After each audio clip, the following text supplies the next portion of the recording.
Live, it's Neil Atkinson with Rob Gutmann to my left, your right, I think, as you look, wearing a wonderful Sporting Racing Green number. I've also got Sean Rogers and Sean Bennett in order to go through the broken news today around Roberto Firmino. We're going to look back at Wolves as well. Joe Blott speaking to John Gibbons from Spirit of Shankly, and Tim O'Tierney with me to talk about the flurry and other matters arising. And we're going to look ahead to Manchester United. It's a packed tour live. If you're joining us live, thank you very much indeed. Wherever you are in the world, it's 4 p.m. here in Liverpool. If you are listening to this as a podcast, it's lovely that you've chosen to do that and you've opted in to this Anfield Wrap fandango today, as we do have a fair bit to get through. I've got to start off with you, Sean. It is the news around Roberto Firmino it prompts a lot of responses. I think the first thing that I want to sort of dwell on is say, what a servant to the football club. He's won everything there is to win. There's so many big goals, even if there weren't even necessarily big numbers of goals, given the fact that he wore a number 9 on his back. He will leave as a Liverpool great. Yeah, I think any player that stays at a club for 8 years has always got to have some sort of respect and admiration. But any player that plays for Liverpool Football Club and scores more than 100 goals will always have a special place in all of our hearts. And for 20 million, and he was, going through a transition, signed by a different manager. Klopp comes in, and there's not that many players that you can think of that have scored over 100 goals. I think it's only about 19, 20. So that's a very elite group of people to be in. Michael Reid from Opta put out a mad stat before that Firmino had the second best win rate when starting in all competitions, only behind Salah, but that was above your Dalglish's, Souness's. Those losers. All them losers, yeah. So yeah, not a good word to say about him, but you know what I'm really happy about? I guess the way he's leaving, I think it's the best way to leave. He wasn't frozen out. He wasn't kicking up a fuss. It's been really, really respectful on both parts. And it is sad. It's sad sentiment-wise, but I've not really got any qualms with it at the same time. Happy to give him the send-off, but kind of happy he's going at the same time. If you're looking at last year, well, even this year, he has been plagued with injuries. He wasn't playing that much of a role in the finals. If anything, I think it was just like a late appearance. I was actually surprised the extension chat was offered and that Klopp was mentioning it probably back in Jan, wasn't it? Yeah. But I think it was a little bit of lip service. I think they've given him a bit of a crap offer anyway and kind of forced his hand with it. But at least we all talk about it nicely online now, and there's no hard feelings. For me, Rob, a key part of this is I'm into a well-timed exit. The idea of in 18 months, someone might be saying, what on earth were we doing there, giving Firmino the extra time? And then you do begin to get into the slightly besmirched legacy question and all of that. For me, it is the perfect moment. He is Liverpool great. It's inarguable. He's won everything there is to win. And he is one of the players I've watched that's given me the most satisfaction. And I think he's one of the players I've watched that has got the most out of his teammates that I've ever seen. He's at his best. He made all the footballers he played with far better. I'm the wrong person to go to for rich tribute. Because, go on. Well, I'll tell you why. Because, of course, he's fantastic, and I agree with everything you just said, but I'm just not interested in wasting my breath on giving rich tributes at this particular moment. You're no yesterdays. You're all tomorrows. Last day of the season, bye-bye. See you, Bobby. Emotional, little tear in the eye. Is that what you'll do? A little chat down the pub. We'll talk about it, and we'll do a show, and we'll talk about how great he was. We're in not the middle this one, though. No, not interested. No, I'm not. Honestly, I'm all about the decision and the implications of the decision and why the decision has been made. Hit me with the implications of the decision. Well, because before we get sentimental about it as though it was a given, up to a month ago, Klopp was saying, "I want Bobby to stay. We're doing all we can to make him stay." Bobby's agent goes, "Bobby would love to stay." So something's sort of changed, right? And I think that's at the moment more interesting than all the lovely goals he scored in the past. And I think let's put it this way. I think if we were having the season we had last year, but it was still his last season, I think we would have re-signed him. I think there's been a mood music which has influenced the likes of Jurgen and others at the club that says wholesale change is needed. Therefore, even if there's a hint of sentimentality or a hint of giving an aging star a minute longer than is necessary, we're not doing that anymore. And I think that, people... Do you not think the Gakpo thing is part of this as well? I know he was making some of the noises post Gakpo, but for me, that felt still like it was an overhang from, well, we're in the midst of conversations, we're in the midst of negotiations. I can't sit here in a press conference and end them. That's not the way we do our business. But I do sort of wonder whether or not Gakpo sort of comes a teeny bit from not quite from nowhere or left field, but you know what I mean? It feels like there was a deal suddenly to be done and Liverpool took the opportunity to do it. Do you think that might have influenced things? I think at the time of the Gakpo deal, we were looking at Diaz out for a long time, Jota out for a long time, and Firmino he was about to get injured actually at that point. So I think there was a feel, and he was an opportunity. I actually think Jota was Firmino's replacement. So we're going back a couple of years now, really. During the pandemic season, he was beginning to edge Jota. By the end of that season, at times he was knocking Bobby out of the side. But my skepticism on that is, I think Liverpool. You want to talk about replacements? I think Liverpool knew that they couldn't just keep running with three. I think they've ended up now selling a position where they're happy to run with five. I mean, there's someone in the comments who's saying it's another player that will need replacing. I think we can come on to that. Well, I said that in Twitter today, and some people just laughed in my face, as they like to do with laughing face emojis. Sorry, you need 6 forwards. Yeah. Get to you in a minute, Sean. I'm enjoying this. Go on. You need 6 forwards. I'm beginning to. I think one of the lessons of this season have been, if you play the Jurgen Klopp Liverpool way, the wear and tear is huge. And Jurgen will rightly complain about too many games. He will also ask his players to give an enormous amount. The only conclusion you can reach is, if we're to continue with the Jurgen Klopp project, which we all want to do, we need a bigger squad. We need a bigger squad so that we can rest legs. And that means you need 6 elite forwards. Yeah, they can't be drop downs on each other. In a way, this is why City have been able to retain their edge. They can't be drop downs. So I do think we need another left-footed forward. We're sitting there expecting Mo Salah to play every single game and never get an injury. Okay. So far, so good. The tactical stuff then, Sean. Do Liverpool need another forward? Depends. So we were talking on the review about whether we might start seeing more 4 forwards. And I would prefer to see Liverpool use a bit of an Alex Ferguson approach, where maybe in Europe, especially away from home against the big sides, that you might see a 4-3-3 setup. I do think there's lots of games where it might give Liverpool more variety, and Liverpool might be more suited to having 4 forwards on the pitch. You can debate what formation you want that to look like and what you do without. But ultimately, you look at this season as an example, it surprised me a little bit looking at some of the data that defensively our record is not dissimilar to Manchester City and Arsenal, which was weird because it feels like we've got no real structure that people can get at us, the amount of big chances Alisson's having to save. It feels like you're not built on strong foundations.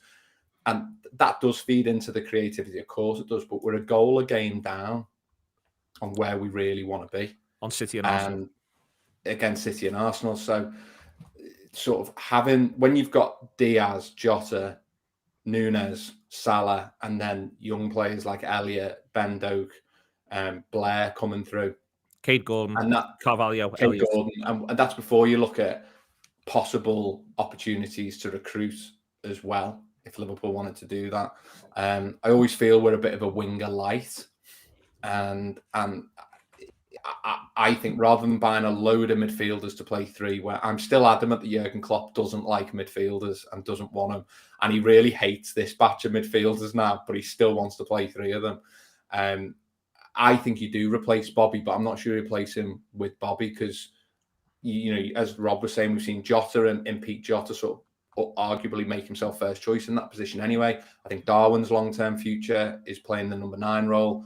Gakpo can play in between the lines. Jota can probably play off Gakpo. I think succession planning for Mo and having another winger in the squad that can operate on the right-hand side, that has pace, that's sort of my Harvey Elliott issue a little bit, is the pace question there. That's what I would like to see Liverpool do. Sean, do we need another forward? I just don't see any obvious replacements with the squad that we've already got.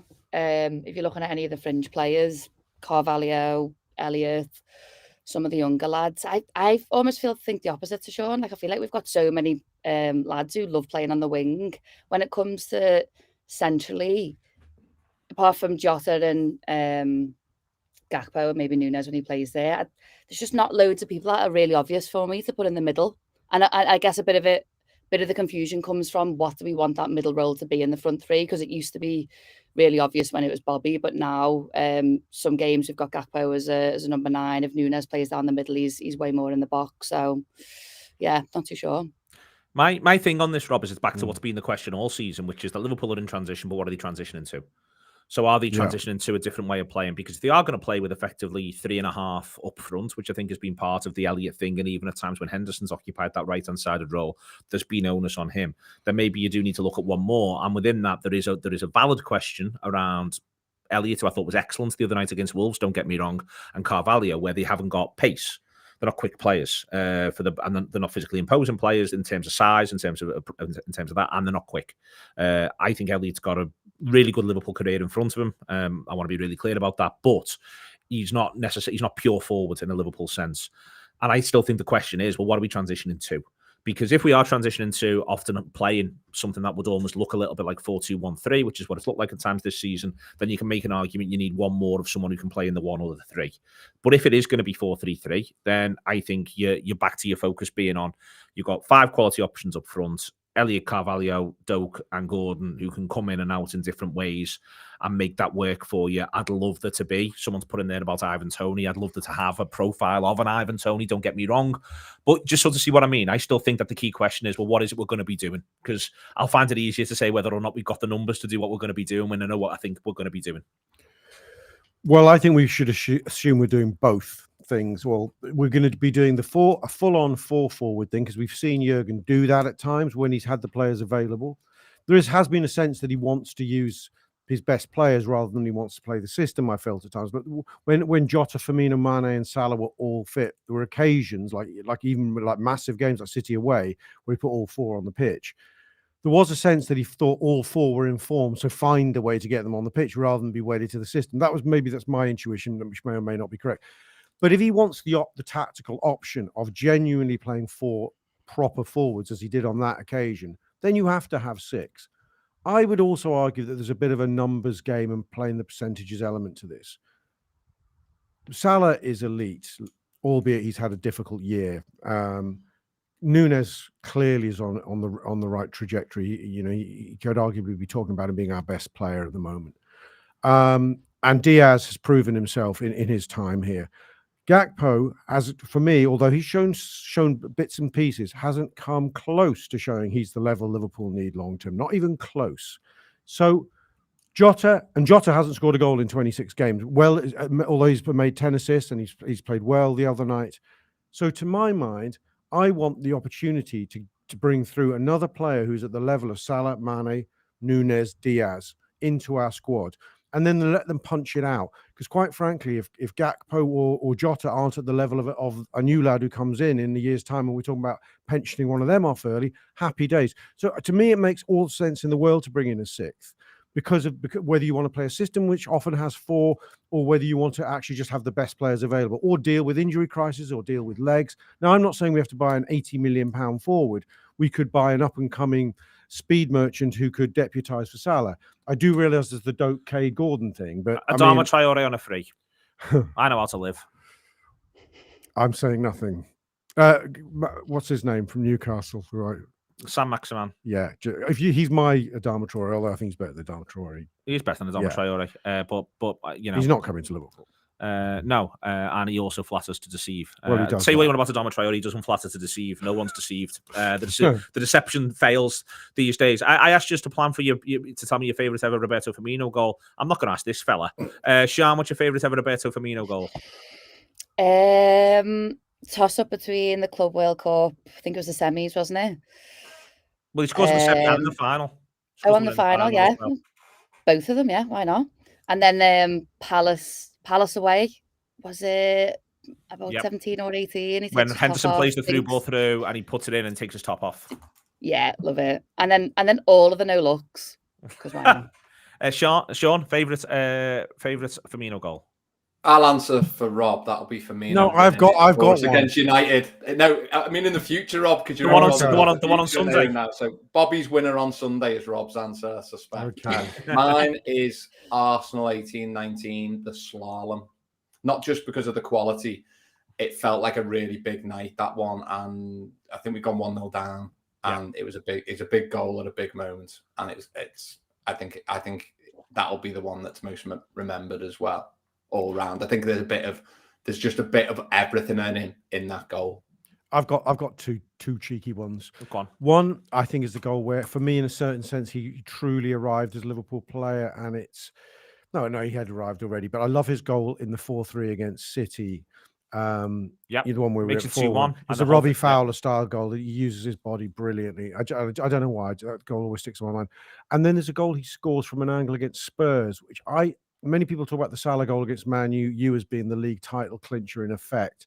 I feel that goal against Spurs won us the league. That was the moment I thought that they're never getting this back. There's that one. That's a 1-0. He also scores in a similar sort of period. He scores a winner away at Palace in the November to make it 2-1 that I absolutely love to pieces. Yeah. And he scores a winner at Wolves after the Spurs goal, after the United goal. Yeah. He scores that winner at Wolves, which is just vital goal. But I mean, it really wasn't, because we ended up with 20 odd points clear. But it felt vital. It felt like we're not going anywhere. We'd had the big celebration in front of the Kop the game before with Salah making it 2-0. This one felt like, no, we really, now you are going to believe us. We've just gone to Wolves and won 2-1. Wolves were much the better side second half. Okay, we'll move forward. We'll talk about Wolves. God, just nothing but Wolves these days on the Anfield Wrap. Got more Wolves than we know what to do with. Should get an actual Wolf on. I'd love to get an actual Wolf on. I think that the big bad Wolf is one of my big bad guy. He's one of my favourite Wolves. Yeah. Who's your favourite Wolf? The one of Wall Street. The one of Wall Street, good Wolf, rock solid. Yeah. As far as Wolves are concerned, there's Harvey Wolf from Pulp Fiction. Mr. Wolf. Yeah. The Wolf. I'm assuming this is Neil. Is this just for the studio? You're not going to be sending this to our houses on. The Wolf is just for the studio. We'll have him in a safe place. This is going to go through HR. Sorry, it's Winston Wolf, not Harvey Wolf. He's played by Harvey Keitel. Sorry, Andy. Andy's hit me in the private chat there. Yes, Winston Wolf. That's another excellent Wolf. Text in with your favourite Wolf. Wolf from Gladiators. That is one of the Wolves in question. He was a baddie Wolf. Airwolf, says Andy as well. We're not short of Wolves. Wolverine, excellent Wolf. When you think about it, there's quite a lot of Wolf and Wolf derivatives in the world. There's more Wolves than you expect. Quite influential. They are indeed. The fellows who founded Rome, they were Wolves. They were Wolves. Romulus and Remus. Yeah, well, they're raised by Wolves. Their ma. Yes. Duran. Hungry like that. You bring them in. They do the backing music when the Wolf comes into the studio. Absolutely perfect. Teen Wolf, says Colin Walmsley. Excellent stuff indeed. We're not short of Wolves, and we had Wolves the other night, but they were not influential Wolves, Sean. They had their last shot of the game on the 13th minute. Teen Wolf would expect and demand more if he was playing in a game like that one. Liverpool are just good over the course of the 90 minutes. They're never great. They're never absolutely brilliant. And in the context of the Firmino sort of situation, I think it's worth pointing out the Diogo Jota contribution. Rob makes the really valid point. He could do with a goal like no one's business. But there's direct drive and runs in there, and it's an exact assist for Virgil van Dijk that demands to be finished. Yeah, he finally looks fit again, doesn't he? I think he has a few cameos coming back off the injury, but even Klopp admitted he wasn't quite there. That's my front three for the foreseeable now.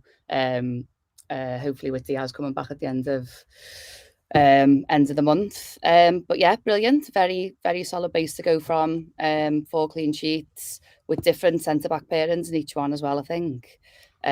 Which has probably been... It's weird, isn't it? It's 4 clean sheets, but if you actually watch the games, it really didn't feel like that, especially some moments in the Palace game.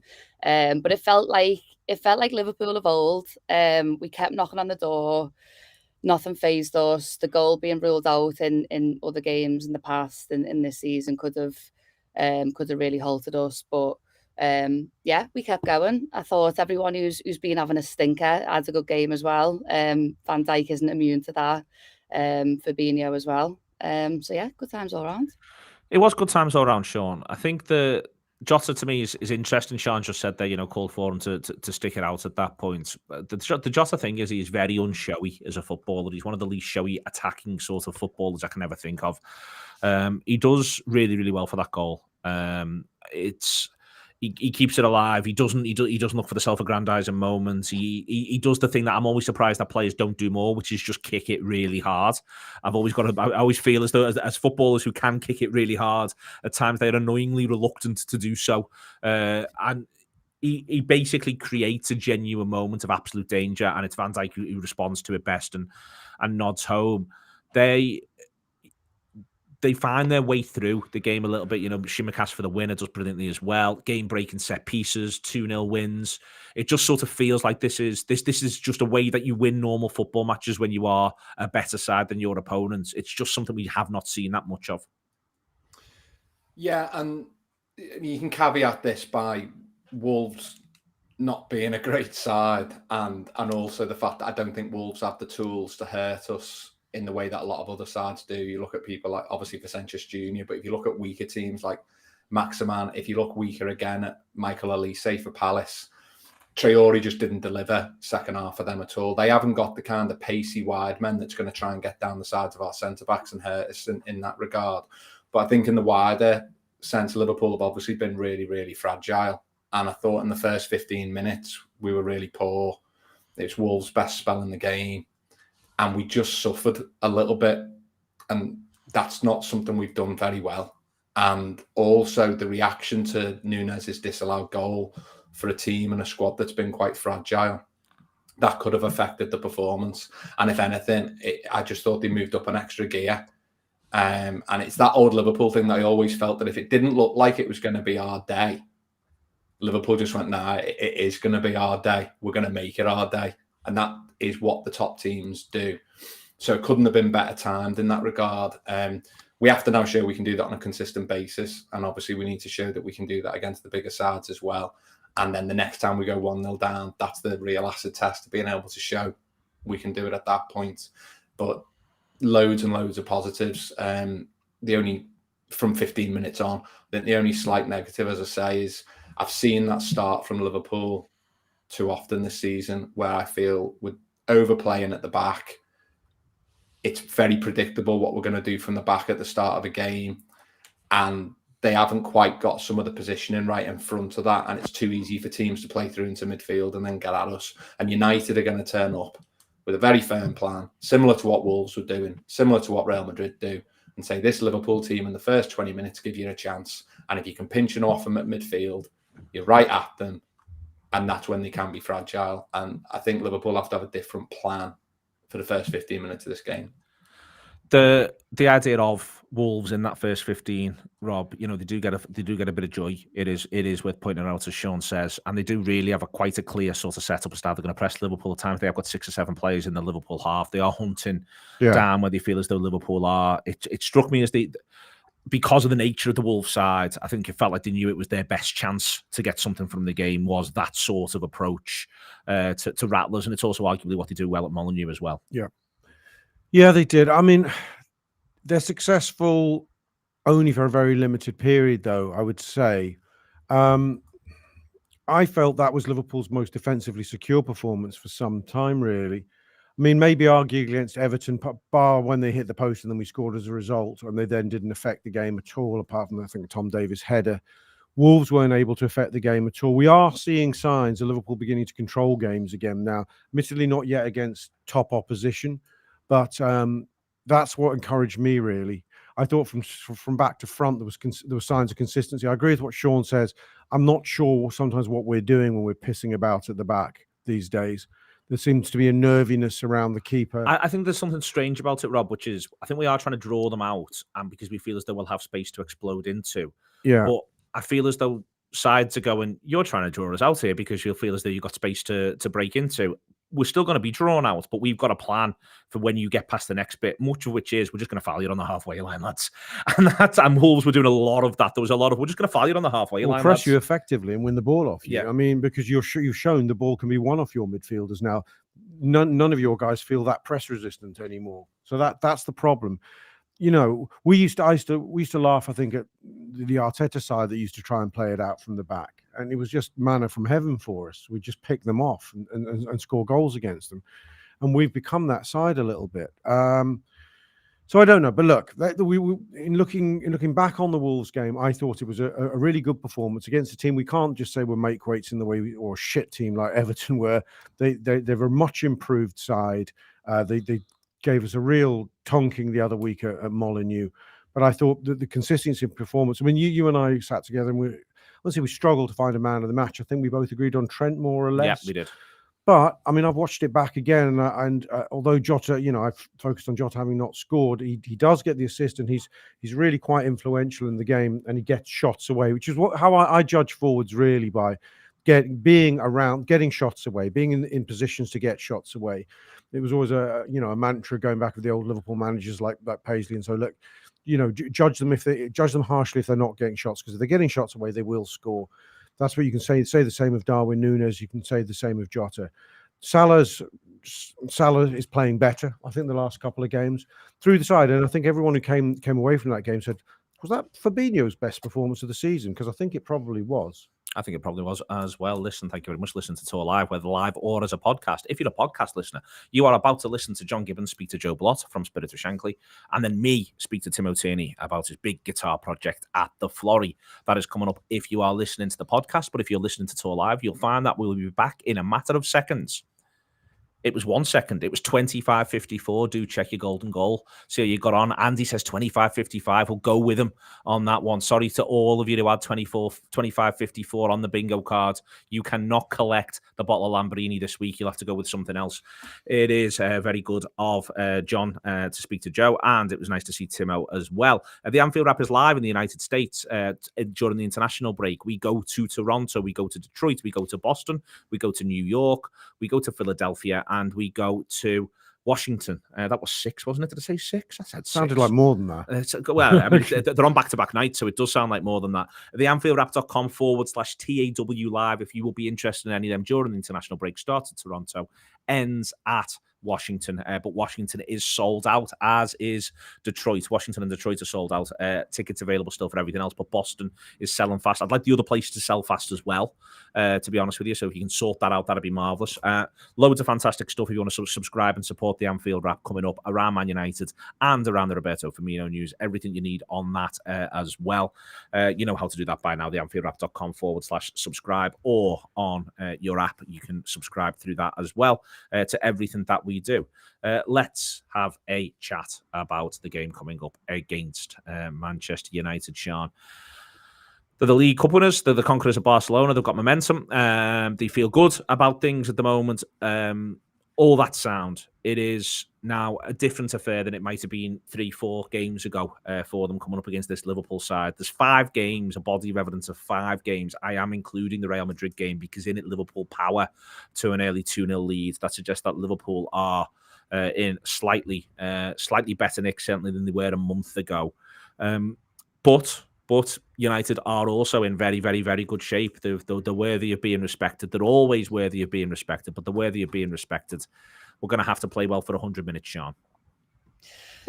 Oh, all this chat is unbearable, isn't it? I heard someone talking about the quadruple for Man United the other day. I thought, wow, what is going on? I'm actually going to do what We've all had a pint, Sean. We've all had a pint. Well, I'm going to do what Klopp did in the press conference and balk at the idea of it. But yeah, I was looking at the form table of Man United, and yes, they do feel like they're having their moment. But if you look at the form from the last 10 games, yeah, the top of the table. But if you're looking at the last 6, we're pretty much the same. We've both won 3, drew 2, lost 1. I guess the context around their losses is Arsenal. But in the form table, we're pretty much, I think it's like 4th and 5th. Yeah. And if you're looking at, so that tells me, I guess form goes out the window with these games, as the cliche goes. But as Klopp said, we've been in really good moments, and they've came and frustrated us. And I'm kind of hoping we just go and frustrate them. I'm not looking for us to blow them out the water. I think we just need to hold our own, and 0-0. I'm absolutely happy with. Looking at our home games, yes, we do need to win them for the rest of the season to get top 4. But I think this is an exception. I want us to be sensible, frustrate them, don't gift them. And also, if you're looking at our top form against the top 6, we've done all right this season. We've won 4, lost 2, beat Newcastle twice. We've beat Spurs away. We've beat City at home. We've only lost to Arsenal, which was a tight game, and Man United. Yeah, you have to take that on the chin. We were pretty dreadful, but that was the 3rd game in the season. So that's firmly swept under the carpet now. So I think you can turn that narrative on its head. I think we've got a good chance of getting something, but certainly a draw, and certainly not getting beat. Sean's points, Sean, on the big game, Liverpool this season. is, for me, it's really interesting, really valid. I mean, they win 5 of the 6 Champions League group games as well. That obviously does not involve me classing Glasgow Rangers as a big team, but they get the job done there. They beat City at home, as said already. You know, that Spurs away is one of the better performances of the campaign. They cruise into a smart 2-0 lead against Newcastle. My point here is I think that United will actually turn up with that being the Liverpool they expect to face. I don't think United are going to turn up thinking the Liverpool are going to be soft. I think that the thing that it feels like Ten Hag's done really, really well this season is make Manchester United serious. They very rarely play well for a full 90, but they very rarely find themselves on the rack, genuinely on the rack for extended periods of time. Leicester did really well against them recently until they went 1-0 United, and then United ran away with it. I think that the main problem that we're almost going to face is that this United team's not going to rope-a-dope itself in any way, shape or form, and I think that they'll almost possibly be happy enough with the idea of 0-0 on 70 as much as we might be. I agree. There's still a risk that they get a bit giddy. I don't think it's a big risk. We saw this with I thought Newcastle might get a bit giddy when we went up there, and it might be a good time to play him. And similar to what Sian was saying, the way people are going on, you think this is like, you know, the Harlem Globetrotters, and it isn't. And I wouldn't be surprised if some, and it only takes a few of their players to be a bit giddy. I'm not talking about your Casemiros and everyone else here. From a Liverpool point of view, I think in the big games we've been a bit more focused, really, and the concentration levels and everything has been there. And I think the fact that some teams are more likely to have a bit of a go helps us as well in terms of actually being able to counter against some of these sides. Just on that, Sean, I think what actually helps us is because I think some of the sides, for instance, who've got decent results against us have actually had a bit of a go. I think it's more, we're more tolerant almost of the idea of there's going to be we're expecting the suffering. Exactly. And we suffer better because we're expecting the suffering. Yeah. And I think that's been the thing that's been different. Even in the Arsenal 3-2, you know, it's worth pointing out we come back in the Arsenal 3-2 twice. So, you know, I think we've been better in the context of when we've been coming up against these sides where we're able to say before, and listen, this isn't all going to go our way all the way through. Totally. And look, it wouldn't be me if it wasn't a boxing analogy, but, you know, if you're coming up against someone who's number 5th contender and they land a blow on you, you're more tempted just to start throwing hooks and reacting in a poor way. Whereas when you're in a world title fight, you get one on the nose, you cover up, you jab, you're just more professional in the way you deal with it. And I think that goes almost across sport to a degree. And I think in this game, the negative is that there's 2 things United have got that are a bit of our kryptonite, really, in that they have a very intense mid-block that's difficult to play through, that can win the ball. And the other problem they've got is Marcus Rashford trying to spring in, you expect, down the sides of our centre-backs. And I know we've referenced this on other shows, but it is a concern for me. Michael Elise has more touches than Salah, and it's Crystal Palace. Saint-Maximin in a 10-man Newcastle has far too many touches and far too much space. That shouldn't be happening. And Vinicius Jr. has far too many touches. So the opposition's threat, they can have a good game against you, but they should be coming off the pitch saying, especially at Anfield, that's the worst game of my season. I'm black and blue. That was a nightmare. I had no space. I had no time. There's too many players coming up against us who have got space. They're getting too much supply. And those are my concerns. Over that, I think Liverpool can get at this United team. And the key for me is Darwin Nunez against whoever they play at right back. And for that reason, and particularly what we saw against Wolves, Rob's dead right what he was referencing before about after the 15 minutes, but it was noticeable that Fabinho dropped in to how we build the play. And I've bored people, no one more than you probably, Neil, in wanting Liverpool to build the play with 3 at the back. And that can be Fabinho dropping in. We've seen it earlier in the campaign with Trent sitting in a little bit more to build that play. And you find that we build the play safer. The midfield don't have to come as deep either. The thing it'll set up for us on Sunday is a Trent diag to Nunez. And I want to see Liverpool, yes, okay, look to play out a bit safer, but I want to see Trent on the ball as much as you can. And it opens up that diag to Nunez as an out ball, if nothing else. And we've just got to get as much as we can to Nunez against whoever they play at right back. If you're a United fan, player, coach, whatever, I think that's your big worry. First 20 is Darwin Nunez, and I don't think we should disappoint them. I think we've got to make sure we get as much in. And also, what Rob was saying, I think we've been too one-dimensional in the way we build out. And that's why teams have been able to capitalise on it, because they can prepare for it and then they know what they're getting. Hit 10 minutes of Diags, the United lot are going to drop off. And of course, we'll be able to play out better because they're not as confident on what's going to flow from that point. It's one where the first 20 against Madrid, I feel as though is instructional. What then happens from there? United are capable of to a degree, but they have not got the quality of footballers as Real Madrid. They're not that far off. It's worth pointing that out. They've got one of the biggest budgets in Europe, for God's sake. They've not Barcelona out, who are better than. They've just not Madrid. Barcelona. We're currently higher than Madrid in the league. Yeah. So it's worth bearing that in mind. So I think across the board here, we are coming up against a very, very good side, Rob, and a side that will have their own plan, their own way to sort of execute against us. For me, what's important is being ruthless when the opportunities come, being clinical when the opportunities come, knowing that the opportunities will come, and that's something that we did very well against Madrid. We knew the opportunities would come, and then we did it terribly. I think staying emotionally calm in those moments, the moments of sheer success, as much as anything else, are what's going to matter for this side. Yeah, I'm not sure this is a very good United team. I think it's a very confident, on the basis of results, and very calm United team. Ten Hag's done a job on them. It's difficult. It's difficult to know where the balance lies. I saw a headline this week which said United have caught up in 6 months 6 years on Liverpool. Apparently, they finished ahead of us in the pandemic season, and we're nowhere last season. So there's a lot of premature analysis and conclusions being drawn here.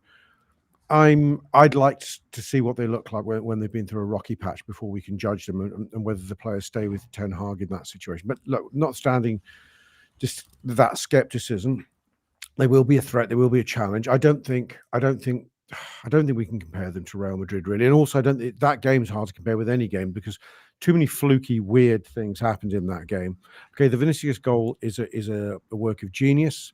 I don't think it happens for him every single game that way. I don't know if his goal scored record is that good, that every time he touches the ball, looks inside, it's in the net. I don't think it is. Their second goal is a total fluke, and the fourth goal is a fluke, and the third goal is Liverpool switching off and being in a bad place mentally. If Liverpool don't shoot themselves in the foot, and they did throughout that Madrid game, and bring their best game, I don't care what United bring. I think Liverpool will beat them, notwithstanding that these are things of fine margins, and you need not to have ridiculous errors and self-defeating moments. Can't say, am I confident? I wasn't confident we'd beat Wolves, but we did. I would say, though, that I do wonder how Liverpool set about this, because I think winning would be sensationally brilliant and so important for the season, but defeat could be a little bit on the edge of catastrophic for us at this stage. I think that's part of the manager. I'm thinking about the Palace game, Rob, and that's why for me, I'm not quite in the would take a 0-0 boat, but I'm not that far away. I'm looking at the will take a 0-0 boat. It's moored there. It's on the jetty. I'm staring at it. I might be prepared to get on that boat because I agree, and I also think that the move of the Fulham fixture, for me, it sets up this idea that Liverpool's season is April and May, and it's a massive sprint to the line. That's the Liverpool season, and that's going to come, and that's going to be a challenge. The only thing that, again, sort of knocks that off skew for me is that the first week of April is City away, Chelsea away, Arsenal at home, and that's quite the week to so it would be lovely to get the 3 points in the bank on this one, and then I'll talk about taking some draws first week of April, if you see what I mean. Yeah, that all makes sense. You could look at this basket of games without the Fulham respite in between them and say, you know what, we could face a situation where we maybe only win 1 in 4, and that would feel like the end of the quest for the Champions League. So you might be right there. Winning is important for those reasons. Winning is important also to have a fighting chance of actually overhauling United, because I think Liverpool have to focus on there's still two positions up for grabs, albeit that United seem to be out the way and over the hill at the moment. But if Liverpool could defeat them, it would draw them in significantly, as well as denting their confidence. So a win would be very, very important. I think what we're all saying is love to win, don't lose. Also, don't be morose about the fact that if we get a draw. Sian, Liverpool team then approach? I feel like Jota Gakpo is a question, one you've already answered. I feel as though there may be a question around the midfield, there may not be. And I presume you think that the back four will be that of Trent Alexander-Arnold, Konate, Van Dijk, and Andy Robertson. Yeah, front three stays the same for me. I think the only question for me in midfield is Elliott. I think Fabinho stays. He's looking back to his best. There was a moment in the Wolves game where he absolutely plows through one of their defenders in their box to win the ball back and nearly creates a chance. And I loved it because he's been such a soft touch the whole season. That was a moment where I was like, that's like the magic we've been missing. So I think he keeps his place, Bajcetic, without a question. And I actually think Henderson will come back into this just for the context around the game and it being a big game and him trusting the senior players. But I think it'll be really harsh on Elliott because he had a hat-trick of chances against Wolves. At least one of them should have been a goal. I wish he started against Palace. And I thought when he did come on, he was one of very few positives that we could take away from it. But yeah, I see it being Henderson purely for experience. And then again, probably harsh on Tsimikas to get dropped, but it's Andy Robertson. I think him and Alisson have been playing out their skin this season. And Robertson loves derbies, going back to the Everton game. He lives for this. So yeah, can't not have Andy Robbo. Sean, are you going with Gakpo? Are you going with Jota? What are you doing? I think what Klopp's doing isn't debatable, really. He's picked his team before the Wolves game, and I suspect he's already had them conversations. So Robertson comes in for Tsimikas, Gakpo comes in for Jota. He'd already said after the Palace game that Jota was really tight and sore after the running against Palace. So I thought that was a bit touch and go. He likes putting people in against the former clubs as a bit of you get that game because you're not getting United. And I think Henderson comes in for Elliott, and then that gives him the attacking change and the fresh legs if he needs it by having Elliott on the bench. Especially with no Diaz, it's helpful to have that option there. United have got a few more selection headaches for me. When they went away to Barcelona, they put Rashford in the 9 and played Weghorst in midfield. And I think they got away with that a little bit. They played Fernandes as a sort of floating right midfield type role, Ray Houghton-esque, one for the kids, and Sancho on the left. Whether he puts Rashford on the left or central, what he does there, and then his big decisions at right back, and that could be game defining. Liverpool's way home is Darwin Nunez in this, certainly first 20 minutes, and we have to be all over their right back, and Andy Robertson helps in that regard, and Bajcetic will help. They've got to pick up the bits and support Darwin Nunez, and we can get at them, we can really get at them in that area. I don't want to see us overplaying at the back when there are opportunities to trigger a set to really try and hurt United in that area. What do you think he goes with? Gakpo? Sean shout there as he's already picked it. He knows he's Gakpo. What do you think? I think Sean's logic is correct in second guessing Klopp. I think Klopp made how many changes from Palace to Wolves? I think it was 3, something like that. He dropped out Robertson. He made a change in midfield. He made a change up front. So the opportunity is to do that again. I think he'll like that for fresh legs' sake. So I think he'd like to have picked Jota, quite frankly. I think he thinks Jota's better than Gakpo because at the moment he is. But I do agree that Gakpo probably does come back in.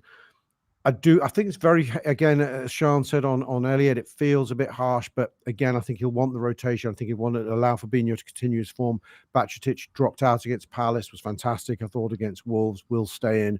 So Henderson probably does come in for Elliott. He edges it just because of the fresh legs factor rather than because it's Man U. And Robbo for Tsimikas is a shoo-in. I mean, I'm interested that we could swamp that midfield of theirs, the central two, get around them. They are playing a 4-2-4, really. Any way you riddle it, those are 4 attacking players who are not defensive. So if they come at us that way, we could have them off. Let's see if we bring our best game. Just my final comment on Darwin Nunez. I'm enjoying watching him every time, but there are periods in every game where I think, why the hell is he in the centre? And somebody else fanning around on the left, be it Jota or Gakpo. Play Darwin Nunez the way you played Sadio Mane. Play Darwin Nunez the way Arsenal used to play Thierry Henry. He's a forward who attacks from left-sided positions, and number 9 is always a number 10, be it or a 9.5. Let that player vacate the space for Darwin to get into and score. But I'm sick of seeing the ball being pinged out to fullback and Darwin being 20 yards in field at times. It seems to take us 25, 30 minutes every game to work this one out and for Darwin to start getting seriously wide. And when we did it against Wolves, he created that chance for Harvey Elliott when Jota slightly overplayed the ball and Darwin used that ridiculous pace of his to get the ball across. So play Darwin left. That's the most important thing for me, is I'd like to see him playing properly left. Do you want to see him outside as fullback? Starting outside the fullback. I don't mind that. Not starting outside the opposition fullback. Outside Robertson. No, outside Wan-Bissaka or Dalot. Outside I don't outside, mind that. That's what I'm asking. Yeah, I don't mind that. Yeah. Okay. You looking forward to it? Yeah, do you know what I am? And I am confident. Sean, you looking forward to it? Always. Sean, you looking forward to it? I'm going to risk tempting fate. My son has been going for 6 years and never seen Liverpool get beat. What? So that run, Ian Rush. He is Ian Rush. He basically, yeah. So that run will not end because Josh is with me. So end the story. It's a draw or a win, and I think we will. I think it depends. If we are 0-0 on 20 minutes, I think we win the game. My biggest nervousness is the first 20 minutes and the way teams have been pinching it off us and releasing players in that kind of an area. The first 20 minutes is key. Okay, thank you very much indeed. We all survived the Sean nonsense brilliantly. Well played to the two of you. I thought you were excellent throughout. Baby names, Neil. If it's a girl, you go Sean.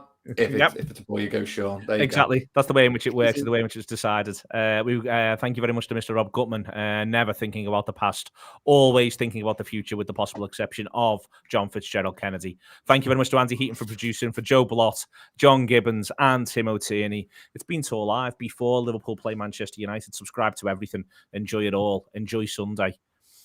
It'll be a big Sunday night.